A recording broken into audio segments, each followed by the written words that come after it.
right, so we have a treat. I want to introduce my friend Gio Geller, who's going to introduce our next speaker, who's going to share a story about the Living Museum. No phone calls, Gio, come on. Gio, turn off the phone, go. Phones. So I'm really excited to bring on my friend Janos Marton, who is the director of the Living Museum, which is an artist asylum, a real special place where maybe it's the sanest place on the planet. At least I've been involved with it on and off for 10 years and been going there. It's where art meets mental illness. And so I'd like you to welcome Janos. She's really special and deals with special people. Thank you.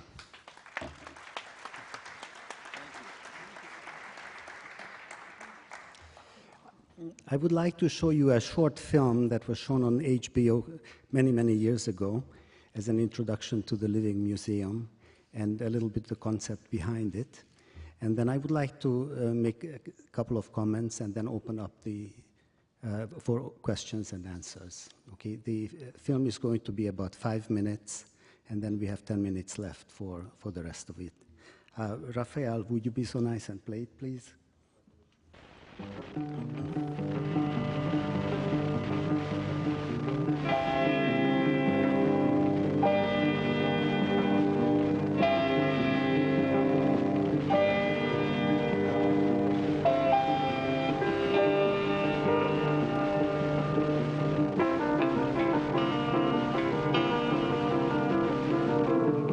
It's an incredible prejudice, really, you know, the separation between mentally ill, between patients and so-called normal world, you know.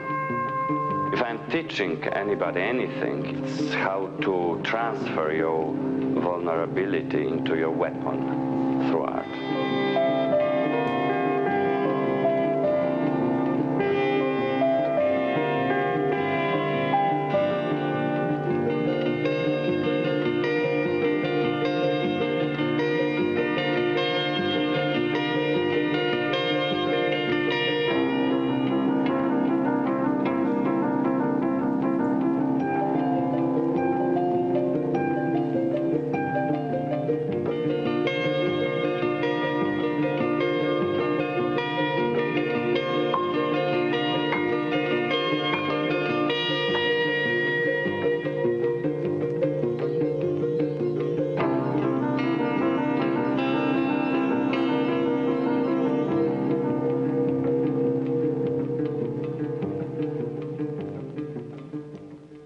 My name is Janos Marton, and I am the director of the Living Museum, and I'm pretty much the person who's running the place here.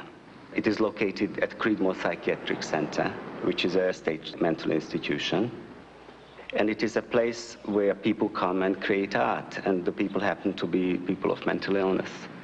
It was started by my friend Bolek, who is an artist, and myself. We went to school together, actually in art school together. I was working here as a psychologist. And luckily, this building was given to us. Originally, it was a dining hall and kitchen.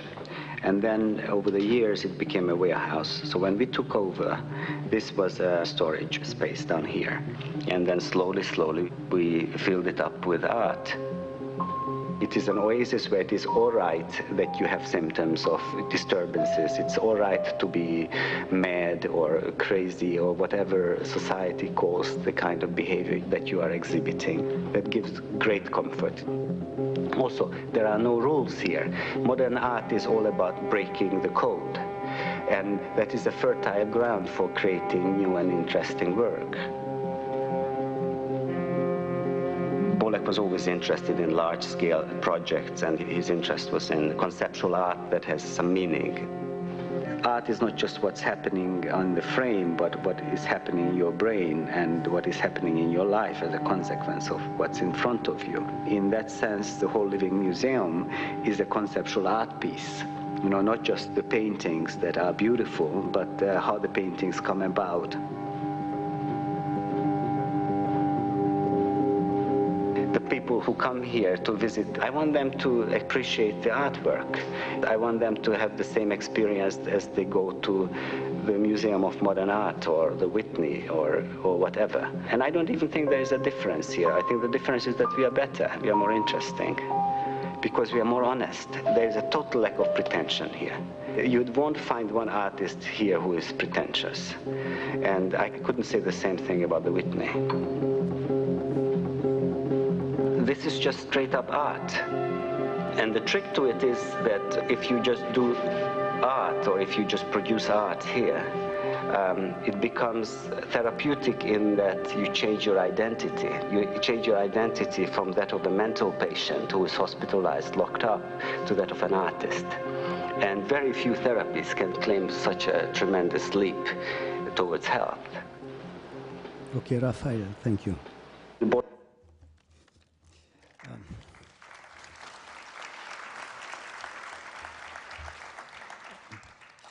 The apropos for me to speak at this audience is really that we have developed a model that could be taken and used in other contexts also, especially in schools, working with children, working with adolescents. And it is sort of evidence-based because we have been doing it for 30 years. And if it is possible to do it within the mental health system of New York State, within the context of Creedmoor Psychiatric Center, I'm certain that it would be possible to do in other situations also. There are certain advantages.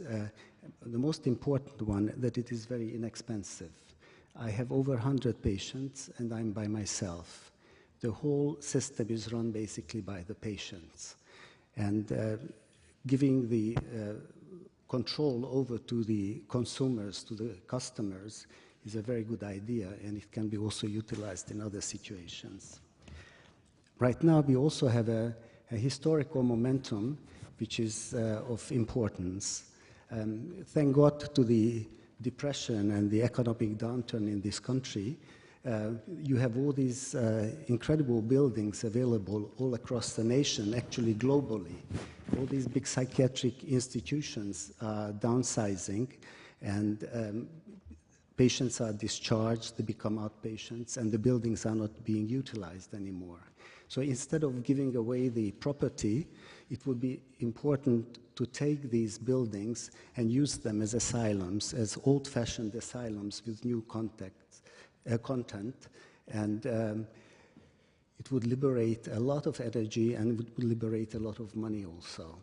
Like Creedmoor, for example, has many buildings that people don't know what to do with. But it is also true in Indonesia, it is also true in Europe, that the tendency is to get rid of these big real estate holdings and sell it off to the highest bidders, or basically not to do anything with them. So real estate and art, they go together, and there is a lot of real estate available right now everywhere globally. The most important part of what we have been doing here at Creedmoor is the fact that we have been doing it for 3 decades. And it works. We know it works. It's a very difficult population. If you see the image of mine 10 years ago, 15 years ago, an image of mine right up here, you see it's a very strenuous, hard work that you do, and you lose your hair and you become old and fast. But it is a very good model, and I would recommend it that you consider it in whatever situation you are working in. And now you have questions or comments, please do. I have a mic. If anybody has a question, I have a question. How can this be adapted for schools? How would you envision the Living Museum as a sanctuary in the schools? Well, you know, right now they are cutting a lot of money out of the school budgets for art. So to structure afternoon programs around art would be a very easy and good idea.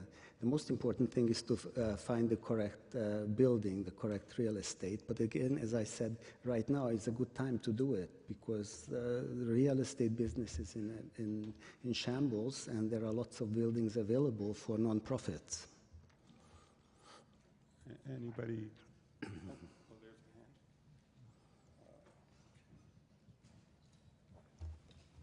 Thank you very much for a very, very interesting presentation. You mentioned that giving control over to the patients was a very good idea. And it sounds like a good idea to me, but I wonder if you could elaborate a little bit more about the benefits that you see in relinquishing the control and giving it over to the patients. Thank you. I don't know how many of you have seen the movie King of Hearts. That is basically the model. And mental illness has changed a great deal even in the last 20 years. Most people with mental illness are stabilized and normal people much of the time. So they can do whatever anybody else can do. So if you provide them an asylum, a safe situation, they can do incredible things. There are two things about mental illness that people don't know. And most people who work with mentally ill people don't know it. One is the extreme creativity. It should be in the DSM, the Diagnostic Statistical Manual, that if you're extremely creative, that should be part of the symptomatology. So if you have mentally ill people creating art, creating videos, music, poetry, etc., it is always of very high quality. And the second thing that people don't know about mental illness, that mentally ill people are very nice. So if you harvest these two symptoms of severe mental illness, you can create utopian spots in society. So how do you turn it over to the people?